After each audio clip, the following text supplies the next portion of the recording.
Hello students, welcome to my channel basic study notes. I am Pankaj Saini. आज हम बात करेंगे स्टूडेंट अपनी एक्सरसाइज 1.2 की, क्योंकि इससे पिछली वीडियो में हम आपको एक्सरसाइज 1.1 करा चुके थे और एक वीडियो और बनाई थी हमने इसी चैप्टर के ऊपर वास्तविक संख्याएं, जिसमें हमने आपको सभी संख्याओं के बारे में बताया था कि भाज्य अभाज्य वास्तविक संख्याएँ क्या होती हैं, परिमेय अपरिमेय, ठीक है नहीं, समेशन, सबके बारे में। जैसे स्टूडेंट ने वो पिछली वीडियो नहीं देखी है उनके बिना थोड़ा काम मुश्किल होगा, ठीक है। लेकिन अगर किसी ने थोड़ी भी देखी है तो उसका काम आसान से चल जाएगा, वो क्वेश्चनों को अच्छे से कर सकेगा। दोनों ही वीडियो के लिंक आपको डिस्क्रिप्शन में मिल जाएंगे, तो जिस बच्चे ने वो वीडियो नहीं देखी है तो वो डिस्क्रिप्शन में जाके लिंक देखकर अपनी वीडियो देख सकता है, ठीक है। अब आते हैं अपने एक्सरसाइज 1.2 की ओर।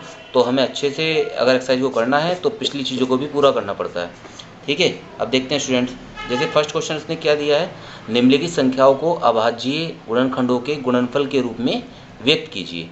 अब अभाज्य गुणनखंड क्या होता है? अभाज्य गुणनखंड का मतलब ये है कि संख्या का वह टुकड़ा जिसके बाद उसके टुकड़े हो ही नहीं सकते हैं, उसका लास्ट टुकड़ा होता है। मतलब अभाज्य संख्या वे हैं जो खुद से कटे और एक से कटे, इसके अलावा किसी से न कटे, ठीक है नहीं।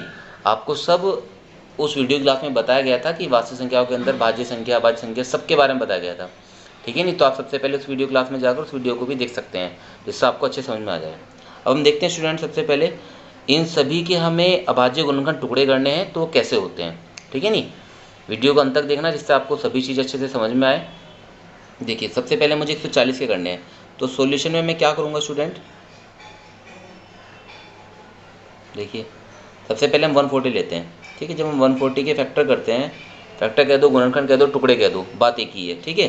तो सबसे पहले किससे कटेगा स्टूडेंट, ये 2 से कट रहा है, 2 सत्ते 14 और यहाँ पे 0 आ गया, ठीक है। फिर 2 से और कट रहा है, 2 तिये 6, 2 पंजे 10, क्योंकि एक बचेगा 2 तिये 6 करने पे, एक इधर का 10 यहाँ इतना आ गया। अब ये 2 से तो कटेगा नहीं स्टूडेंट, अब कटेगा सीधा ना 3 से कटेगा, अब कटेगा ये 5 से, 5 सत्ते 35, यहाँ पे 7 एकम 7।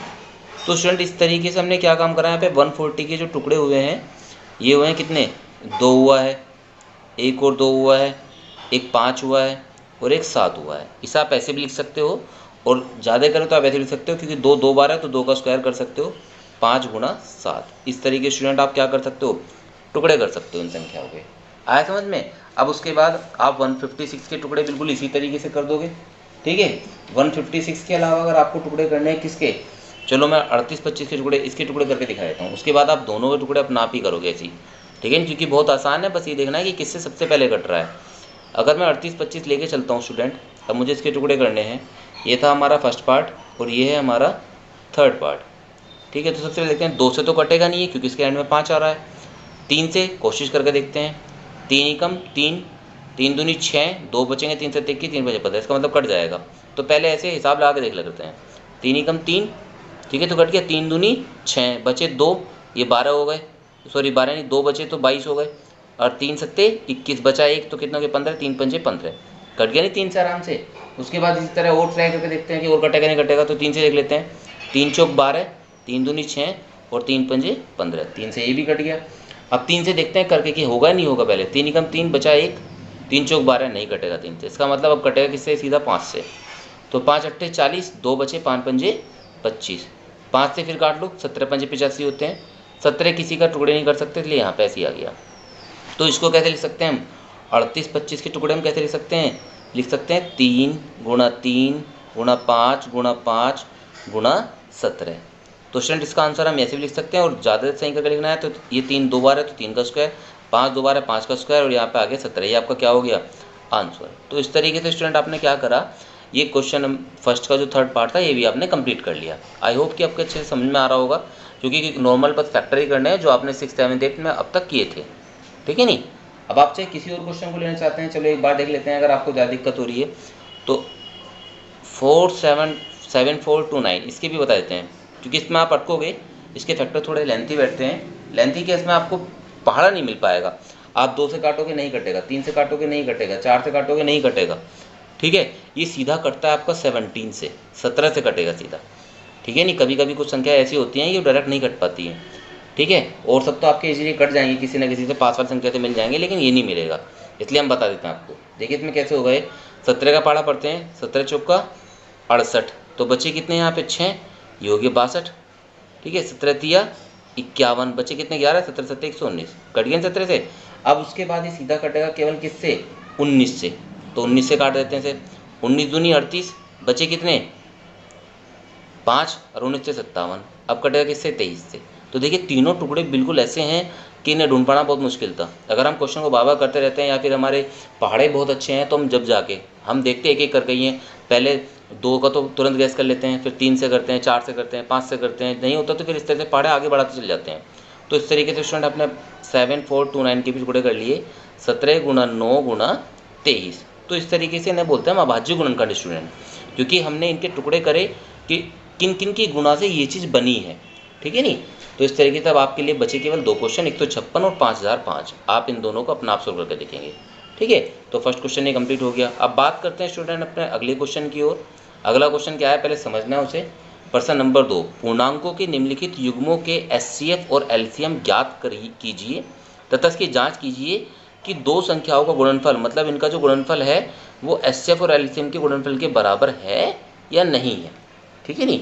मतलब ये हमारे लिए उसने कहा है कि दो संख्याओं का जो गुणनफल है, मतलब दो संख्या उसने ये दी है कि इनका जो गुणनफल है, अगर हम इन दोनों का एचसीएफ निकालें मतलब महत्तम समापवर्तक और एलसीएम निकालें मतलब लघुत्तम समापवर्तक, तो उन दोनों के गुणनफल के बराबर है या नहीं है। तो ये दो संख्या का गुणनफल तो हम डायरेक्ट निकाल सकते हैं स्टूडेंट। मेन बात है कि इनका एचसीएफ और एलसीएम कैसे निकालें। तो आज हम इन दोनों टॉपिक आपको अभी खत्म करा देंगे कि एचसीएफ और एलसीएम निकलते कैसे हैं। तो सॉल्यूशन करते हैं स्टूडेंट। सबसे पहले हम अपना पहला टॉपिक ले लेते हैं। हमारे पास दो संख्याएं हैं, पहला लिया मैंने, एक 26 है और 91 है। मुझे इसके टुकड़े करने हैं स्टूडेंट। टुकड़े आप ऊपर की तरह भी कर सकते हैं, ठीक है नहीं, मैं डायरेक्ट ही कर देता हूँ। मैं 26 को लिख सकता हूँ, 26 के टुकड़े केवल ये हैं, 2 गुणा 13, क्योंकि 2 काटूँ तो 13 आ जाएगा, तो 13 दूनी 26। और इसी तरीके से इसके भी केवल 2 ही टुकड़े हैं, 7 गुणा 13, क्योंकि 13 सत्ते कितने होते हैं 91। इसके टुकड़े और कुछ नहीं हो सकते हैं, ठीक है नहीं। अगर आप करना चाहें तो साइड में कर सकते हैं, ऐसे ही 26 लिख के ऐसे करके पूरा, इसी जैसे ऊपर का क्वेश्चन कराया सेम ऐसे ही कर सकते हैं। अब अगर हमें स्टूडेंट निकालना होता है एचसीएफ, एचसीएफ होता क्या है पहले समझ लीजिए, ठीक है। एचसीएफ होता है हमारा में से, क्या होता है में से। तो में से कैसे निकलता है ये आपको ट्रिक ध्यान रखनी है, बहुत ही बढ़िया ट्रिक है। में से होता है जो दोनों, जो जितनी भी संख्या अगर बाई चांस यहाँ पे 2 की बजाय 3 संख्याएं होती तो वो सबके पास होना चाहिए था। तो ऐसी कौन सी संख्या है जो हमने टुकड़े करे हैं कि दोनों के पास है। तो ऐसा 13 है, 13 26 के पास भी है और 13 91 के पास भी है। तो उसका में से कितना आ गया 13। तो बस इतना आसान था, इसका हमने क्या निकाल लिया में से, ठीक है नहीं। अगर मैं निकालना है लैसे, मतलब एलसीएम, इसे बोलते हैं हम लैसे। तो लैसे हम कैसे निकालते हैं, जो दोनों के पास है पहले उसे लिख लो, जो दोनों के पास है पहले उसे लिख लो, मतलब इसके भी तो दोनों के पास उसे लिख लिया। उसके बाद जो बचा कुचा, बच कुछ कौन रहा है, एक तो 2 बच रहा है और एक कौन बच रहा है 7 बच रहा है, ठीक है नहीं। तो मैंने इसे ऐसे लिख लिया। अब हम क्या करेंगे स्टूडेंट, इन सब की गुणा करेंगे, 13 दूनी 26, 26 सत्ते होते हैं 182, ठीक है। तो आपने एचसीएफ निकाला एलसीएम। अगर आपको कभी भी दो संख्याओं का एचसीएफ और एलसीएम पूछा जाए तो आप ऐसे डायरेक्ट बता सकते हैं कि एचसीएफ ऐसे निकलेगा और एलसीएम ऐसे। तो ये तो ट्रिक हुई आपके एचसीएफ और एलसीएम निकालने की, लेकिन हमारा काम एचसीएफ और एलसीएम पे ही बंद नहीं हो जाता, क्योंकि उसने हमसे कहा है कि दो संख्याओं का गुणनफल ये आपकी एलएचएस साइड है और आरएचएस साइड है आपकी एचसीएफ गुणा एलसीएम, ये दोनों आपस में बराबर आने चाहिए। तो मैं सबसे पहले लेके चलूँगा एलएचएस साइड। एलएचएस साइड क्या कहती है भाई, एलएचएस साइड कह रही है स्टूडेंट दो संख्याओं का गुणनफल, दो संख्याओं का गुणनफल। अब दो संख्या कौन कौन सी स्टूडेंट, सबसे पहले हमें देखना, देखिए दो संख्या 26 गुणा 49, 26 गुणा 91, 49 नहीं 91, ठीक है। अगर जब मैं इन दोनों की गुणा करूँगा तो हम गुणा करके देख लेते हैं साइड में। जब हम गुणा करते हैं तो गुणा करने के बाद स्टूडेंट ये आपका आएगा 2366, आप गुणा करके देख लेना यही आएगा, ठीक है। तो ये निकाला हमने एलएचएस। अब उसके बाद निकालते हैं हम आरएचएस। आरएचएस कैसे निकालते हैं, सबसे पहले आरएचएस है क्या ये तो पता होना चाहिए। तो आरएचएस है स्टूडेंट, एलएचएस तो ये है, तो आरएचएस क्या बचा एचसीएफ गुणा एलसीएम। अब हमने एचसीएफ और एलसीएम तो निकाल ही लिया, दोनों है हमारे पास। तो एचसीएफ गुणा एलसीएम, तो एचसीएफ तो आया स्टूडेंट हमारा कितना 13 और एलसीएम कितना है हमारा 182। जब हम इन दोनों की गुणा करते हैं आपस में तो 13 दूनी 26 का 6 का हासिल को 2 आ गया, ठीक है। जब आप इनकी गुणा करोगे तो इसका मान भी आपका 2366 ही आएगा, ठीक है नहीं। तो आपने एलएचएस भी निकाल लिया, आरएचएस भी निकाल लिया और ये दोनों आपस में कैसे आए हैं, बराबर आए हैं। इसका मतलब पहला कथन हमारा क्या है, सही हमने करके दिखा दिया। उसने ये तो करा था कि आपको जांच करना कि ये आपस में बराबर है या नहीं है। तो जांच करने पे क्या मिला, ये आपस में बराबर है। एक बार क्वेश्चन को दोबारा से रिवाइंड करते हैं, जिससे आपको समझ में आ जाए कि क्वेश्चन था क्या।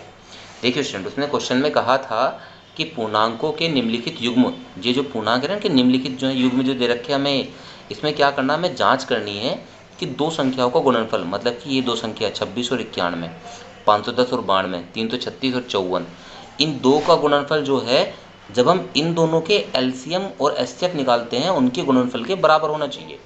तो हमने क्या करा, सबसे पहले स्टूडेंट निकाला हमने एचसीएफ। एचसीएफ निकलता कैसे है, हम इसके भी अभाज्य गुणनखंड कर लेंगे, इसके भी अभाज्य गुणनखंड, जो हमने पिछले क्वेश्चन 1 में सिखाए हैं उस तरीके से। और फिर क्या करना पड़ता है, जो इन दोनों के पास हो, मतलब इसके टुकड़े इन दोनों टुकड़ों में जो कॉमन हो, दोनों के पास जो उसे निकाल लेते हैं, वो होता है हमारा एचसीएफ। ठीक है। और एलसीएम क्या होता है, जो दोनों के पास हो वो भी, और जो उसके पास जो बचा कुचा है ना वो भी, उन सबकी गुणा कर लेते हैं ये। अब उन्हें एलएचएस साइड क्या कही थी कि दो संख्याओं का जो गुणनफल है, मतलब दो संख्या हमारी 26 और 91, इनका गुणनफल निकाल लिया। फिर इनके जो एचसीएफ और एलसीएम का गुणनफल है, तो एचसीएफ ये रहा हमारा, एलसीएम ये रहा, इनका गुणनफल इतना, ये आपस में आ गए हमारे बराबर। तो हमने जांच कर ली, हमारी जांच कैसे निकली, बिल्कुल सही, कि हाँ ये बराबर ही बैठेंगे। ठीक है ना स्टूडेंट। अगर ऐसी बात है तो एक काम कर लेते हैं, हम एक और क्वेश्चन ले लेते हैं। ठीक है नी, अब मैं लेके चलते हैं, हम दूसरा क्वेश्चन ले लेते हैं, आपको तीसरा करना है अपना। ठीक है नी, दूसरा मैं ही बता देता हूँ आपको, जिससे आपके समझ में आ जाए। तो दूसरा क्वेश्चन क्या है, 510। तो सबसे पहले हम करेंगे 510 के टुकड़े और 92 के टुकड़े। तो 510 के टुकड़े हम साइड में कर लेते हैं स्टूडेंट। तो 510 के टुकड़े कैसे हो जाएंगे हमारे, 2 से काट दोगे, 2 दूनी 4, बचा 1, 2 पंजे 10 और 2 पंजे 10। अब ये 2 से नहीं कटेगा, अभी किससे कटेगा, एक बार 3 से ट्राई कर लेते हैं। 3 अट्ठे 24, तो कट गया ये, 3 अट्ठे 24, एक बचा, 3 पंजे 15। अब 3 से नहीं कटेगा, किससे कटेगा, 5 से कटेगा।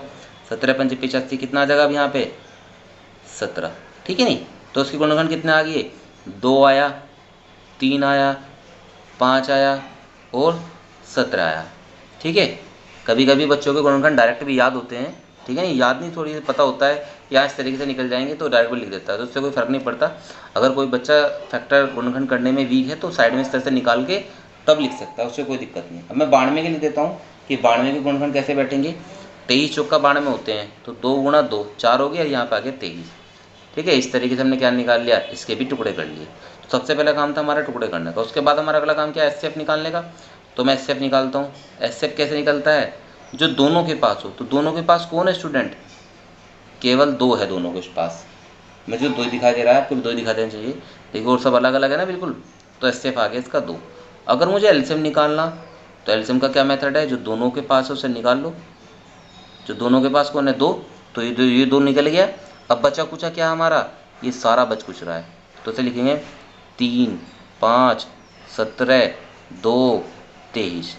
ठीक है नी। जब आप इन सब की गुणा करोगे तो गुणा करने के बाद क्या आएगा, ये गुणा करने के बाद आ जाएगा आपका 23,460। आप गुणा करके देख लेना, ये आ जाएगा। उसके बाद अगला काम क्या है हमारा कि एलएचएस निकालना, आरएचएस निकालना। अगर एलएचएस आरएचएस के इक्वल हो गए तो सही है। तो एलएचएस में क्या है स्टूडेंट हमारा, दो संख्याओं का गुणनफल, दो संख्याओं का गुणनफल। तो दो संख्याओं का गुणनफल कैसे निकलेगा स्टूडेंट, देख लेते हैं। दो संख्याओं का गुणनफल, दो संख्या हमारी कौन कौन है, 510 और 92। ठीक है नहीं, तो मैं 510 और 92 की पहले गुणा कर लेता हूँ। तो इसकी गुणा करने पे जो स्टूडेंट आएगा वो आएगा आपका 46,920। आप गुणा करके देखना, यही आ जाएगा। ठीक है नहीं, क्योंकि मैंने कर रखे हैं तो मुझे पता है। ठीक है नहीं, सोल्व करके मैं बैठा हूँ उन्हें, तो आप इन्हें गुणा करके देखोगे, कोई दिक्कत होगी बता दोगे। अब आप क्या करोगे, आरएचएस साइड लेके चलेंगे। आरएचएस साइड क्या है आपकी, एचसीएफ गुणा एलसीएम, एचसीएफ गुणा एलसीएम। अब एचसीएफ कैसे निकले, एचसीएफ तो हमने निकाल रखा स्टूडेंट, एचसीएफ आ गया 2 हमारा, और ये कितना आया हमारा 23,460। जब आप इनकी गुणा करोगे तो 100% 23 दूनी 46, तो ऐसे बनता नजर आएगा, तो आ जाएगा 46,920। इसका मतलब क्या हुआ स्टूडेंट, हमारा एलएचएस और आरएचएस के क्या आ गया, इक्वल आ गया। यही हमें सत्यापित करना था कि आपस में कैसे हैं, बराबर हैं। ठीक है, आई होप आपके अच्छे से समझ में आ गया होगा। अब हम चलते हैं अपने नेक्स्ट क्वेश्चन की ओर, क्योंकि 1-2 क्वेश्चन तो स्टूडेंट आपको करने ही पड़ेंगे। मैंने आपको एक दिया है, ठीक है नहीं, तो ये दोनों आपको बताएं, अगर आपने अच्छे समझे होंगे तो आप इसे अच्छे से कर लेंगे। ठीक है, अब आप चलते हैं आगे। अगले क्वेश्चन हमारे क्या है देख लेते हैं। देखिए अगला क्वेश्चन क्या है हमारा, अगला क्वेश्चन है कि प्रश्न नंबर 3, अभाज्य गुणनखंड विधि द्वारा निम्नलिखित पूर्णांकों के एचसीएफ और एलसीएम ज्ञात करने हैं। देखिए जो काम हमने पहले करा था वही काम हम अब करेंगे, लेकिन अंतर केवल इतना आया है कि वहाँ पर आपको 2 संख्याएं थी, यहाँ पर आपकी कितनी संख्या है 3। तो आपको अच्छे से समझना है इसका मतलब क्या है, वो भी आपको पता चल जाएगा। देखिए सॉल्यूशन में हम क्या करेंगे, पार्ट फर्स्ट ही लेके चलते हैं। फर्स्ट पार्ट क्या है 12, ठीक है नहीं, चलो पहले 12 की कर लेते हैं, गलत लिखा गया, ठीक है ये कटा हुआ है बच्चों, कुछ नहीं है। 15 और 21, हमारे पास 3 संख्या है ना, तो मैं 12 को लिख सकता हूँ कितना, 2 गुणा 2, 2 दूनी 4 और 4 तिया 12 लिखा गया। 15 को कैसे लिख सकते हैं 3 गुणा 5, और 21 को कैसे लिख सकते हैं 3 गुणा 7, क्योंकि 3 7 21। अब मुझे एचसीएफ निकालना, तो एचसीएफ का मतलब क्या है, जो तीनों के पास हो, क्योंकि वहाँ पे 2 थे तो दोनों के पास, यहाँ पे 3 है तो तीनों के पास, तो तीनों के पास कौन है 3 है, तो मैंने 3 निकाल लिया, 3 हमारा क्या हो गया एचसीएफ। ठीक है, देखिए कितना आसान था। अगर मुझे एलसीएम निकालना हो तो एलसीएम कैसे निकालूंगा भाई मैं, जो तीनों के पास है पहले उसे ले लो, तो तीनों के पास तो सबने ले लिया। देखो अब क्या दिख रहा है आपको, केवल जो बचा कुचा वो सब लिख लो, तो 2 गुणा 2 5 गुणा 7, तो मैं लिख लेता हूँ 2 गुणा 2 गुणा 5 गुणा 7। अब इनकी मल्टीप्लाई कर लेते हैं, 3 दूनी 6, दूनी 12, 5 60, ठीक है, अच्छा से 42, 420 आपका क्या आ गया आंसर आ गया, 420 आपका क्या जाएगा आंसर, ये आपका आ गया एलसीएम। ठीक है नहीं, इस तरह से आप एचसीएफ और एलसीएम निकाल सकते हैं। ठीक है, अब हम एक काम करते हैं, बात करते हैं अपने क्वेश्चन नंबर सेकंड की। थर्ड आपको अपना आप करना है, ठीक है, सेकंड में बता दे रहा हूँ। 21 है, 23 है और 29 है। 21 को तो हम 3 गुणा 7 लिख सकते हैं, लेकिन 23 के कोई टुकड़े नहीं होते, तो उसे 1 गुणा 23 ही लिखना पड़ेगा। इस तरह से 29 के कोई टुकड़े नहीं होते, तो उसे भी 1 गुणा 29 ही लिखना पड़ेगा। गुणा में 1 तो इसके भी ला सकते हैं, क्योंकि जब कुछ नहीं है तो क्या करें। ठीक है, इसलिए हम ऐसा हमने किस लिए करा वो बताते हैं अभी। अगर आपने देखो, अगर मैं यहाँ पे 1 ना लिखता तो ऐसी कोई संख्या नहीं है जो तीनों के पास कॉमन हो। और एचसीएफ का मतलब क्या है कि सबके पास होना चाहिए, तो अगर तीनों के पास ऐसा कुछ नहीं होता तो 1 गुणा में अपने आप से मान लेते हैं। तो अगर आपने ऐसी संख्याएं मिल ली हैं जिनके आपने अभाज्य गुणनखंड करे और उनमें तीनों में कोई कॉमन नहीं आया, तो वहाँ पे एचसीएफ हमेशा आपका कितना आता है 1। कितना आता है 1। ये आपको हमेशा याद रखना है कि अगर आपके पास 2 या 3 या 4 ऐसी संख्याएं हैं जिनके आपने अभाज्य गुणनखंड करे और उन अभाज्य गुणनखंडों में कोई भी कॉमन नहीं आया, मतलब कोई भी एक जैसा नहीं है, तो वहाँ पे एचसीएफ हमेशा कितना होता है 1। ठीक है, अब हमें क्या निकालना है एलसीएम। एलसीएम का आपको पता ही है। अब इसमें तो सारा बचा कुछ चाहिए, क्योंकि जब कॉमन कुछ था ही नहीं, कॉमन एक ही था, तो कितना बचा 3 गुणा 7 23 गुणा 29। ठीक है, तो कितना आ जाएगा, एक ले लेते हैं चलो, 3 गुणा 7 गुणा 23 गुणा 29। ठीक है नहीं, अब आप इनकी गुणा करोगे तो आ जाएगा 11,339। ये आपका क्या हो गया आंसर। इस तरीके से स्टूडेंट आपने क्या काम करा, ये अपना ये वाला क्वेश्चन भी कंप्लीट कर लिया। अब आप करते हैं अपना अगला क्वेश्चन, क्वेश्चन नंबर 3 कौन सा है 8 9 25। इसे आप अपना आप करोगे, ठीक है नहीं, ये आपके लिए ही। अब हम चलते हैं आगे स्टूडेंट। ठीक है, कोई एग्जाम्पल अगर सोच रहे हो एग्जाम्पल भी दे सकते हैं हम आपको। जैसे एग्जाम्पल कैसे कैसे हो सकते हैं स्टूडेंट, मैंने ले लिया यहाँ पे कितना, एक तो ले लेते हैं हम 24, एक ले लेते हैं हम 30 और एक ले लेते हैं 32। ठीक है नहीं, अगर हमें इनका एलसीएम निकालना हो, एचसीएफ निकालना हो तो कैसे, एग्जाम्पल के तौर पे पता चलेगा इसका एग्जाम्पल मैं क्यों ले रहा हूँ। देखिए अगर मैं 24 के टुकड़े करे तो किसी बच्चे से नहीं आते 24 के टुकड़े, तो यहाँ से साइड से कर लेगा, 2 से करेगा 12 आ जाएंगे, 2 से करेगा 6 आ जाएंगे, 2 से करेगा 3 आ जाएंगे, तो बचे कितने ये, तो 2 गुणा 2 गुणा 2 गुणा 3 हो गए टुकड़े। 30 के करने तो 30 के साइड में कर लीजिए, 2 से करोगे 15 आ जाएंगे, 3 से करोगे 5 आ जाएंगे, तो आ गया 2 गुणा 3 गुणा 5। और अगर मैं 32 के करने तो 32 के कैसे हो जाएंगे, 2 दूनी 4 दूनी 8 दूनी 16 दूनी 32। अगर मुझे अब इसका निकालना है एचसीएफ, तो एचसीएफ आप बच्चे समझ गए होंगे, जो तीनों के पास हो। तो तीनों के पास कौन कौन है, एक तो 2 है, दूसरा 2 भी है कोई, और कुछ नहीं है भाई। ठीक है नहीं, और तीनों के पास केवल 2 है और कुछ नहीं है, तो उसका एचसीएफ आ गया 2। लेकिन अगर अब एलसीएम निकालें इसका, तो इसका एलसीएम बिल्कुल अलग ही तरीके से निकलेगा जो आपने पहले निकाले हैं, इसलिए मैंने आपका अलग क्वेश्चन लिया। तो इस तरह के क्वेश्चन भी आपके आ जाते हैं। देखिए करने कैसे हैं आपको, जो तीनों के पास है पहले उसे ले लेते हैं, तो तीनों के पास था 2। एलसीएम में बचा कुचा लेते हैं, लेकिन बचा कुचा में ऐसा है तो हम क्या करेंगे, सबसे पहले ये हमारे पास देखो 3 चीज़ें हैं, पहली चीज़, दूसरी चीज़ और तीसरी चीज़, समझ लेना आप इसे ध्यान से।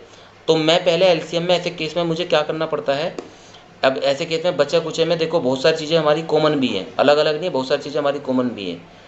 3 में केवल ये 3 वाले केस में होगा जिसमें 3 दिए हुए हों या 3 से ज़्यादा हो, तो मैं पहले 2 में चेक करता हूँ कि पहले 2 में कौन कॉमन है। तो पहले 2 में कौन कॉमन है, 3 कॉमन है, तो पहले 2 से मैं कितना ले लूँगा यहाँ पे 3 ले लूँगा, और तो कोई कॉमन नहीं है पहले दो में। देखिए पहले दो में कोई और कॉमन है 3 के अलावा? नहीं है, ठीक है नहीं। फिर मैं लूँगा दूसरे दो में, मतलब कि दूसरे और तीसरे में, इनमें कोई कॉमन है? तो मैंने देखा इनमें कोई कॉमन नहीं है, तो छोड़ो भाई इसे। अब फिर मैं लूँगा तीसरे और पहले में, तो तीसरे और पहले में कुछ कॉमन है? तो कॉमन है, देखो 2 2 इसके पास है और 2 2 इसके पास है, तो मैं ऐसे लिख लूँगा यहाँ पे 2 गुणा 2। ठीक है स्टूडेंट।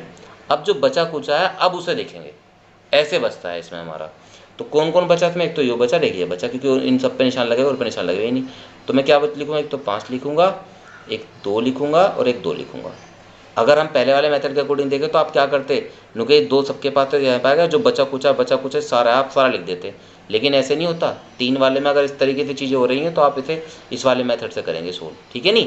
तो आप इस क्वेश्चन को मोस्ट इंपॉर्टेंट लेके चलें, ठीक है नहीं, कि अगर ऐसे क्वेश्चन मिलते हैं तो आपको इस तरीके से करने हैं। अब आप इनकी गुणा करके लिख देंगे, 2 3 6 दूनी 12 दूनी 24 पंजे 120 120 और 12 दूनी 24 24 दूनी 48, तो 480 आ जाएंगे आपके। तो ये आपका क्या हो गया आंसर। ठीक है स्टूडेंट, इस तरीके से आप क्वेश्चन करेंगे। अब देखते हैं अपने अगले क्वेश्चन की ओर कि क्वेश्चन नंबर 4 हमारा क्या है। ठीक है, बिना टाइम वेस्ट किए प्रश्न नंबर 4 है SCF 306 और 657, मतलब कि दो संख्याएं दी हैं स्टूडेंट आपको। उसने कहा है कि दो संख्या हैं, इन दोनों का जो SCF है वो कितना है? 9। तो कह रहा इन्हीं दोनों संख्याओं का LCM ज्ञात करना आपको। ठीक है, ये लिखने के तरीके हैं इनके, तो आप इन्हें समझो, ठीक है नहीं। तो हम सॉल्यूशन में देखते हैं स्टूडेंट। और स्टूडेंट एक बात और है कि आप वीडियो देख लेते हैं, लेकिन देखने के बाद हमारी कितनी मेहनत है, ठीक है नहीं, आप उस चीज़ को भी देखा करें। अगर आपको वीडियो पसंद आती है तो आप वीडियो को लाइक ज़रूर किया करें, ठीक है नहीं, क्योंकि इससे हमें मोटिव मिलता है कि हाँ हमारे बच्चे हमसे थोड़ा बहुत लगाव रखते हैं, कि हाँ भाई उन्हें अपने टीचर का पढ़ाया हुआ पसंद आ रहा है या नहीं आ रहा है, ठीक है नहीं। तो आप हमें हमारी जो वीडियो है, वीडियो क्लास जो हम आपको दे रहे हैं, आप वीडियो को लाइक ज़रूर किया करें, ठीक है। और कमेंट भी किया करें कि सर हमें यहाँ परेशानी है या वीडियो हमें आपकी कैसी लगी है, ठीक। और बच्चों तक ज़्यादा से ज़्यादा पहुँचाएँ, जो बच्चे नहीं पढ़ रहे हैं उन बच्चे तक कि हाँ भाई इस तरह से क्लास चल रही हैं, जहाँ पे रेगुलर क्लास हर क्वेश्चन को कम्प्लीटली कराया जाता है, ठीक है नहीं। तो और बच्चों को उन्हें बताया भी करें, ठीक है स्टूडेंट। अब देखते हैं, चलो आप क्वेश्चन की ओर चलते हैं। देखिए ये क्वेश्चन है हमारा, तो सबसे पहले हमें इसके लिए फॉर्मूला याद होना चाहिए। तो फॉर्मूला क्या था? दो संख्याओं का गुणनफल बराबर SCF गुणा LCM। तो हमें केवल यहाँ पे फॉर्मूले में वैल्यू पुट करनी है और कुछ नहीं करना। ये क्वेश्चन बहुत आसान है और ये क्वेश्चन आपका इंपॉर्टेंट भी है। क्यों? क्योंकि इस तरह के क्वेश्चन ही आपसे बोर्ड में पूछाते हैं। तो वो दो संख्याएं कौन कौन सी हैं? वो दो संख्याएं, पहली संख्या तो है आपकी 306 और दूसरी संख्या आपकी कितनी? 657। तो इन दोनों का गुणनफल, ठीक है। LCM कितना है भाई हमारा? SCF तो हमें पता है, SCF है हमारा 9 और LCM हमें पता नहीं है, तो LCM हम ऐसे ही रहने देंगे, ठीक है, क्योंकि LCM ही तो निकालना है हमें, LCM ऐसे ही रहने देंगे। अब हमें क्या करना, ये 9 जो गुणा में इधर जाके क्या में आ जाएगा? भाग में आ जाएगा।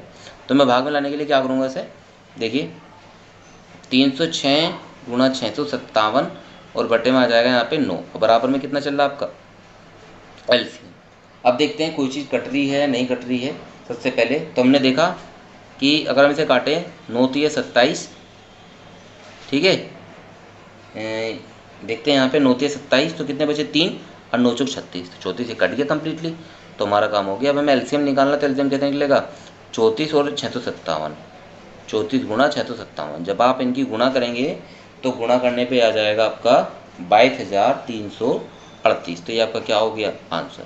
इस तरीके से आपने क्या काम करा स्टूडेंट, इन दोनों संख्याओं का LCM निकाला और LCM कितना है ये, ठीक है नहीं। तो क्वेश्चन को आप अच्छे से देखना, अच्छे से समझना, कोई प्रॉब्लम हो तो बताना।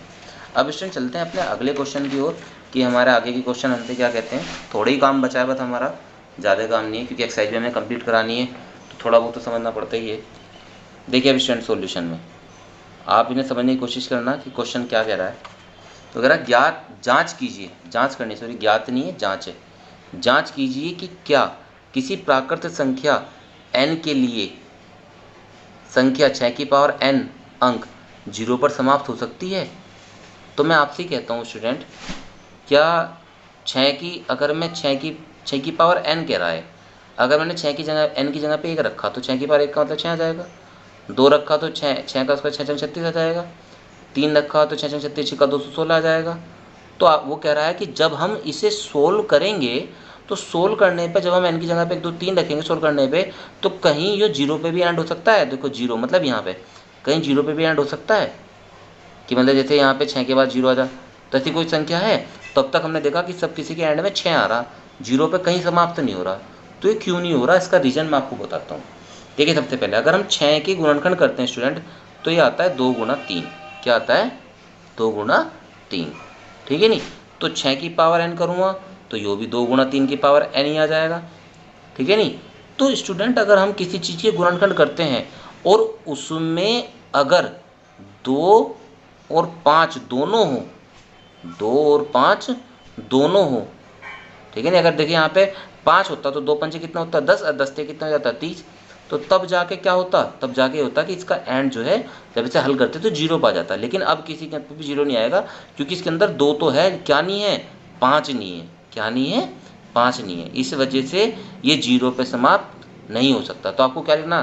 तो हमने जाँच करी क्या किसी प्रकार संख्या 0 पे समाप्त हो सकता है, तो आप कहोगे नहीं समाप्त हो सकता। ठीक है नहीं, ये नहीं समाप्त हो सकता। तो मैं रीजन सहित लिख देता हूँ।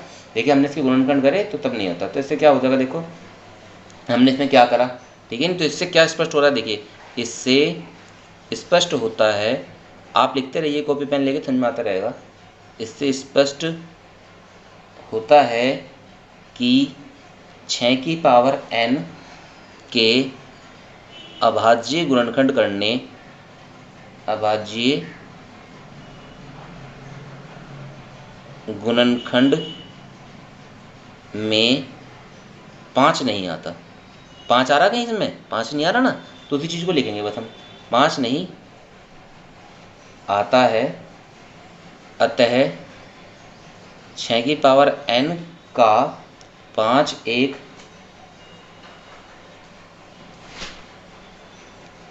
अभाज्य गुणनखंड नहीं आए, नहीं होगा, नहीं है। ठीक है नहीं, 6 की पावर n का 5 एक अभाज्य गुणनखंड नहीं है, जिस वजह से क्या होगा? जिस कारण n के किसी भी मान पर, किसी भी मान पर संख्या 6 की पावर n अंक 0 पर समाप्त नहीं हो सकती है, नहीं हो सकती है। ठीक है नहीं स्टूडेंट, तो आप इस तरीके से इस क्वेश्चन को अच्छे से नोट कर लेंगे और समझ में आ गया होगा मेरे हिसाब से। ठीक है ना, क्योंकि जब तक अब किसी भी, अगर आपके पास कोई भी है उसमें आपके पास 2 और 5 नहीं है, उनकी गुणा करने पे कभी 0 नहीं बनेगा। तो आपके पास 2 तो है, क्या नहीं है? 5 नहीं है, इस वजह से क्या होगा? 0 नहीं होगा। ये आपका कक्षा 9 में भी बताया गया होगा कि अगर कोई संख्या है, अगर उसके अंदर 2 और 5 दोनों गुणनखंड नहीं है, और तो आप वहाँ पे क्या नहीं कर सकते हैं? आप वहाँ पे शून्य नहीं ला सकते हैं। ठीक है नहीं, तो आपका क्वेश्चन नंबर 5 भी अच्छे से कंप्लीट हो गया। हैंड टू हैंड हमारे साथ ही नोट करते रहा करें, जिससे आपको समझ में आता रहा करें। ऐसा नहीं कि वीडियो पोस्ट कर दी, वीडियो पोस्ट करने के बाद आप नोट करते रहें, तो उससे अच्छे समझ में नहीं आएगा। केवल आप नोट करेंगे, जो काम आप अपनी गाइड में से भी कर सकते हैं। अगर आप किसी बच्चे के पास गाइड लेके कर लें, किसी नोट्स के बनाने के लिए कर लें, किसी के नोट्स उस पर देख के कर सकते हैं। लेकिन बात तो अच्छी यही है कि आप क्वेश्चन को अच्छे से समझ कर करें। ठीक है नहीं, और समझ में कब आएगा? जब आप वीडियो को अच्छे से सुनेंगे, देखेंगे, तब आएगा। ठीक है, अब आते हैं स्टूडेंट अपना आगे। देखिए प्रश्न नंबर 6 का सॉल्यूशन बहुत ही आसान क्वेश्चन है। ठीक है, हम क्वेश्चन लास्ट ही चल रहे हैं हमारे। अब व्याख्या कीजिए कि 7 गुणा 11 गुणा 13 प्लस 13 और 7 गुणा 6 गुणा 5 गुणा 4 गुणा 3 गुणा 2 गुणा 1 प्लस 5 भाज्य संख्याएं क्यों हैं? अब सबसे पहले पता होना चाहिए भाज्य संख्याएं क्या होती हैं। भाज्य संख्याएं वो होती हैं जो किसी अब खुद के अलावा किसी अन्य संख्या से भी कट जाएं, खुद के अलावा किसी अन्य संख्या से भी जो कट जाएं, वो भाज्य संख्या होती हैं। देखो तो मैं इसे ले लेता हूँ पहले, 7 गुणा 11 गुणा 13 और प्लस 13। अगर हम देखें स्टूडेंट तो 13 दोनों के पास है, तो मैं बाहर ले लेता हूँ उसे।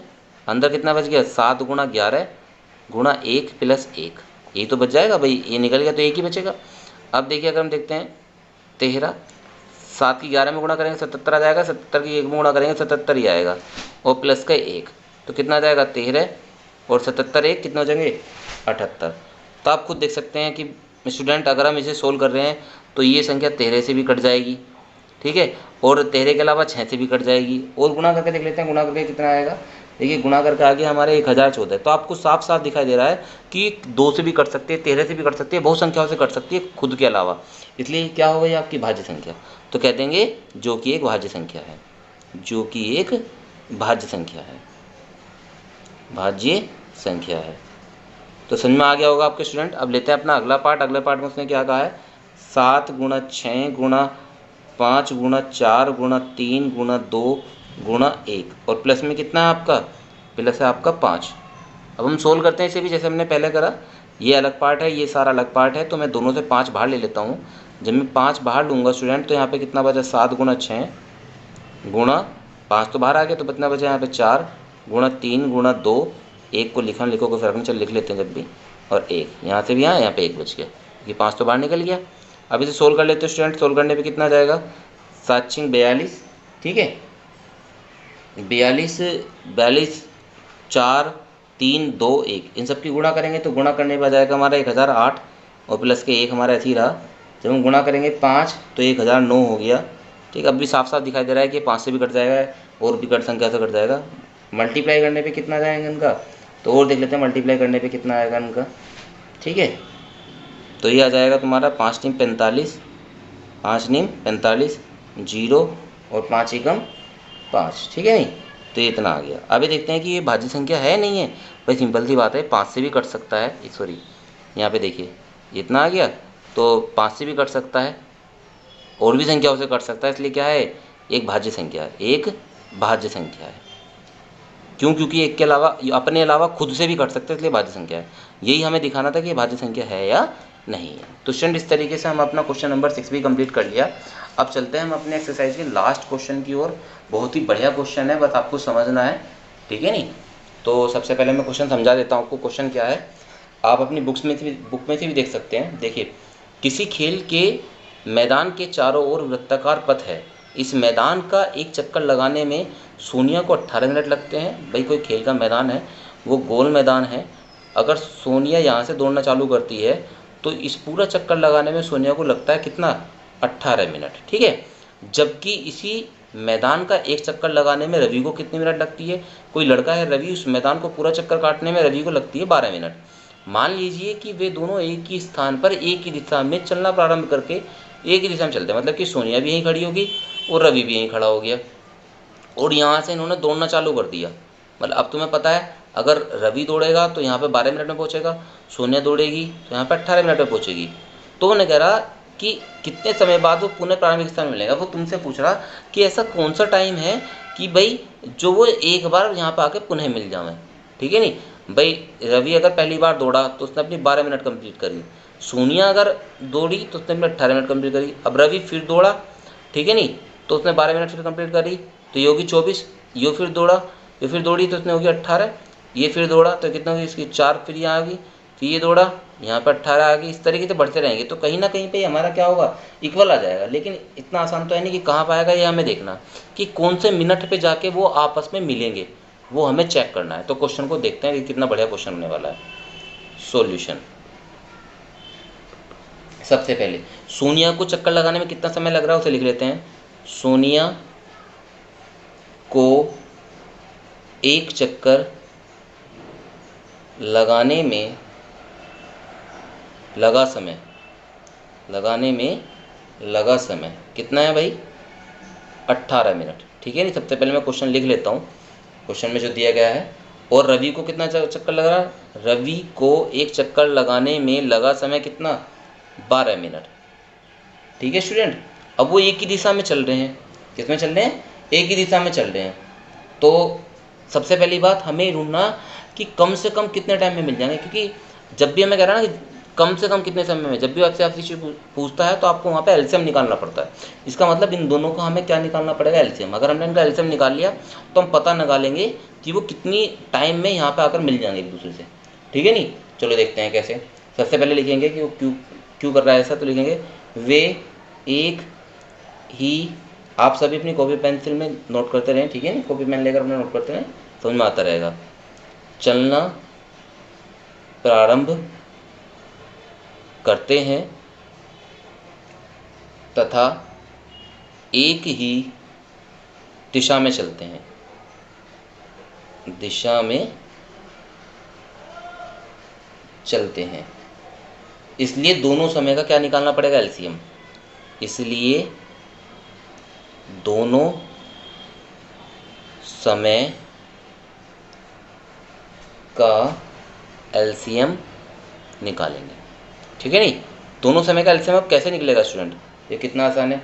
अगर मुझे 18 के टुकड़े करने हैं तो 18 के टुकड़े कैसे हो जाएंगे, 2 गुणा 3 गुणा 3, क्योंकि 2 तिया 6, 6 18 टुकड़े हो गए। 12 के टुकड़े कैसे हो जाएंगे, 2 दूनी 4 और 4 तिया हो, 2 दूनी 4, 4 तिया 12, तो उसके भी टुकड़े हो गए। हमें निकालना है इनका एलसीएम, तो एलसीएम कैसे निकलेगा, जो दोनों के पास है पहले उसे लो, दोनों के पास 2 है, दोनों के पास 3 है। अब बचा कुचा कौन, एक तो 3 बच रहा है और एक कौन बच रहा है, 2 बच रहा है। ये तो तरीका होता है।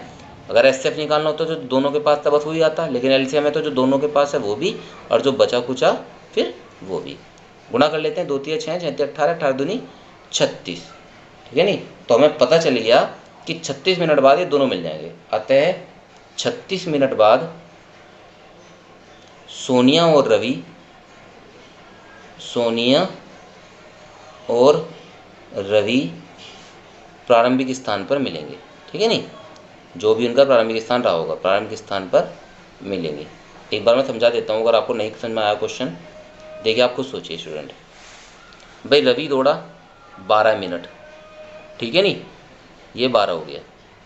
सोनिया दौड़ी 18। अब रवि जैसे ही दौड़ा तो ऐसा कौन सा स्थान होगा, तो रवि जैसे ही दौड़ा तो रवि की तो होगी यहाँ पे 12 मिनट का चक्कर लग गया, और तो रवि 2 चक्कर लगा चुका, तो कितने हो गए 24, ठीक है। 36 बिठाना ना मैं, तो रवि फिर जोड़ा 12 में, तो देखिए इसके कितने हो गए 36। तो रवि ने जितनी देर में 3 चक्कर काटे, सोनिया ने उतनी देर में केवल कितने चक्कर काटे, 2 चक्कर काटे, ठीक है। क्योंकि इसके 36 और इसके 36, तो ये कब मिलेंगे, मतलब रवि के तो तीसरे चक्कर पे और सोनिया के दूसरे चक्कर पे मिलेंगे, ठीक है। नहीं, कभी कभी वो पूछ लेता है कि सोनिया के कितने चक्कर हुए, सोनिया के कितने चक्कर बाद मिलेंगे, तो सोनिया के तो 2 चक्कर बाद मिलेंगे, और रवि के कितने चक्कर बाद मिलेंगे, रवि के 3 चक्कर बाद, क्योंकि दोनों मिलेंगे उस टाइम पे टाइम तो 36 मिनट ही होगा ना, क्योंकि दोनों को एक साथ दौड़ा है। तो इस तरीके से स्टूडेंट हमने अपने एक्सरसाइज जो हमारी, ये कौन सी एक्सरसाइज थी हमारी 1.2 जो थी चैप्टर नंबर 1 की, हमने कंप्लीट कर ली है, ठीक है। नहीं, आई होप आपके सभी के सारे क्वेश्चन अच्छे समझ में आएंगे, क्योंकि हमने बिल्कुल डीपली आपको एक एक चीज़ बताने की कोशिश करी, इससे आप अच्छे से समझ सकें, ठीक है। तो वीडियो अच्छी लगी हो स्टूडेंट, वीडियो को लाइक करें, ठीक है, ज़्यादा से ज़्यादा शेयर करें। Thank you student.